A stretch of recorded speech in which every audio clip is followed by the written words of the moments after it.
Salam alaikum. Je veux bien sûr traiter avec vous le deuxième chapitre dans la deuxième partie, analyse comptable. Donc on va voir bien sûr maintenant chapitre numéro 2, l'analyse de l'exploitation.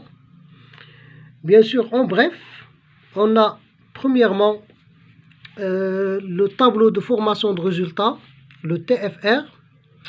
Donc c'est un tableau, bien sûr, qui est composé d'un ensemble d'éléments. Et pour bien sûr avoir calculé ces éléments, on se base sur un document qui s'appelle le compte de produits et charges, le CPC, que vous avez vu l'année dernière. Donc sur la base, bien sûr, on a ici les produits d'exploitation, après les charges d'exploitation.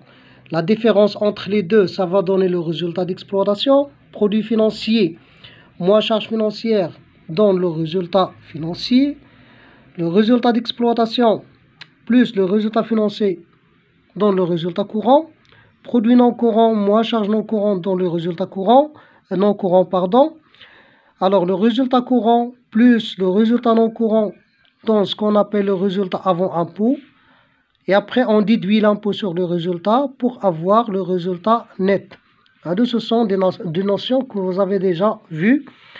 Donc, ce qui nous intéresse, c'est le TFR. Maintenant, on va prendre les éléments. Premièrement, on a les ventes de marchandises.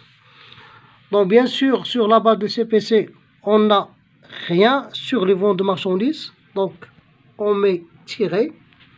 Pour les achats revendus de marchandises, voilà. Donc, je pense qu'on n'a rien. On met tiré. Ici, on a la marge brute sur vente en l'état. Ça veut dire la marge brute sur vente en l'état, c'est tout à fait la différence entre les ventes de marchandises et les achats. Vente de marchandises moins achat revendu de marchandises égale marge brute sur vente en l'état.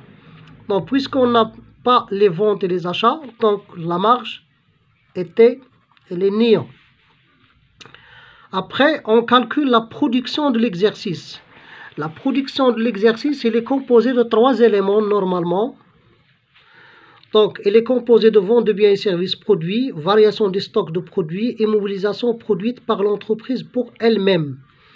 On va bien sûr chercher les ventes de biens et services produits. Donc, voilà, on a le montant de 4 millions 60 000. Après, le montant de la variation de stock de produits, voilà, elle est là, mais elle est négative. On met bien sûr précédé de signe moins, moins 126 000. Immobilisation produite par l'entreprise, alors n'existe pas. Vous voyez, n'existe pas. Ça veut dire on met tiré. Alors la production égale quoi? 3 plus 4 plus 5, ça veut dire les 3 éléments. On fait la somme de ces 3 éléments pour avoir la production. D'après les calculs, on trouve que le montant de la production s'élève à 3 934 000. Et vérifiez les calculs s'il vous plaît. On passe maintenant à la consommation, de la même chose. La consommation est composée des achats consommés de matières et fournitures et autres charges externes. Donc la somme de ces 2 éléments donne quoi? Donne le montant de la consommation. Donc achat consommé de matières et fournitures, elle est d'un montant, je pense, de 2 168 000. Les autres charges externes s'élèvent à 195 000. Alors, la somme de ces 2 éléments, donc égale, je pense, 2 millions, d'après les calculs bien sûr, 63 000. On passe maintenant à la valeur ajoutée. La valeur ajoutée normalement égale la marge brute, si vous voulez, c'est 1, la marge brute, plus normalement la marge brute plus la production moins la consommation. Ça veut dire la marge brute plus ce qu'on a produit moins ce qu'on a consommé pour avoir la valeur ajoutée. Ça veut dire la valeur ajoutée égale la marge brute, plus la production moins la consommation. La marge brute 0, 0 plus 3 934 000 moins 2 363 000. Ça va donner, je pense, 1 571 000. Après, bien sûr, avoir calculé la valeur ajoutée, on mentionne bien sûr les subventions d'exploitation. Je pense néant, rien. Impôts et taxes, je pense c'est ici. Le montant de 25 000. Les charges de personnel s'élèvent à 620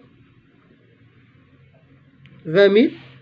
Alors, pour avoir l'excédent brut d'exploitation ou insuffisance brute d'exploitation, excédent brut d'exploitation, bien sûr noté EBE, insuffisance brute d'exploitation, normalement noté EBE, normalement.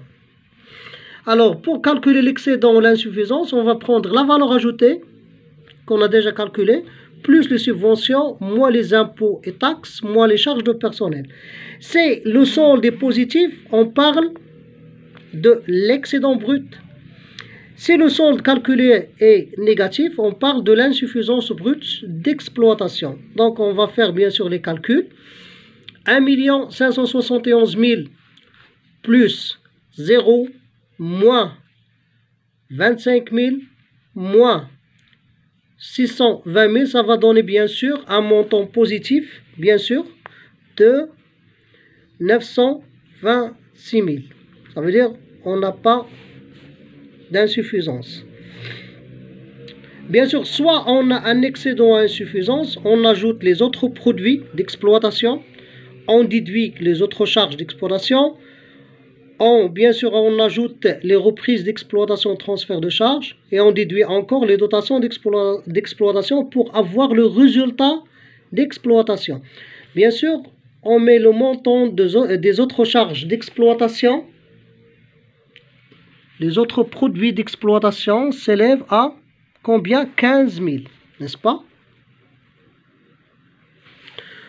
Le montant des autres charges d'exploitation, elle est mentionnée ici. Donc ça fait 15 000. Je pense que c'est le même montant que les autres produits d'exploitation. Les reprises d'exploitation s'élèvent à 30 000. Le montant de dotation d'exploitation s'élève à 273 000. Alors, c'est quoi le résultat d'exploitation? C'est tout à fait, bien sûr, l'excédent, l'insuffisance, plus ou moins les éléments qu'on a ici. Ça veut dire qu'on va prendre le montant 926 000 plus 15 000 moins 15 000 plus 30 000 moins 273 000. Ça va donner, je pense, d'après les calculs, 683 000. Bien sûr, vérifiez que ce montant de résultat d'exploitation est le montant déjà calculé dans le CPC. Vous voyez que le même montant, 683 000, résultat d'exploitation, c'est le même montant qu'on a déjà trouvé, 683 000.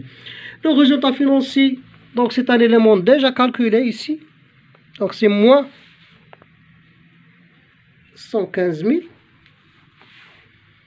C'est quoi le résultat d'exploitation? C'est tout à fait la somme de résultats d'exploitation et de résultats financiers donne ce qu'on appelle le résultat courant. On fait bien sûr la somme. Je pense qu'il est tout à fait déjà calculé encore. Le résultat courant s'élève à 500. Vérifiez ça bien sûr d'après les calculs. Après, on a le résultat non courant déjà mentionné ici, 53 000. Impôt sur résultat déjà mentionné, je pense c'est 130 000.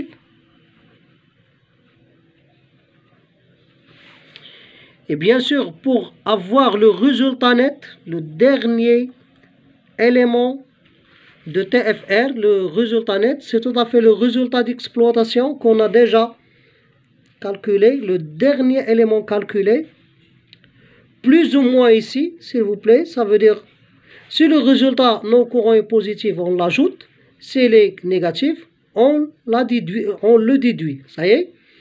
Alors, 568 000 plus 53 000 moins les impôts, bien sûr ce sont des charges, 130 000, ça va donner, je pense, le montant affiché sur le résultat net, 491 000. Je pense que c'est clair. À la séance ou à la vidéo, la prochaine vidéo, Inch'Allah.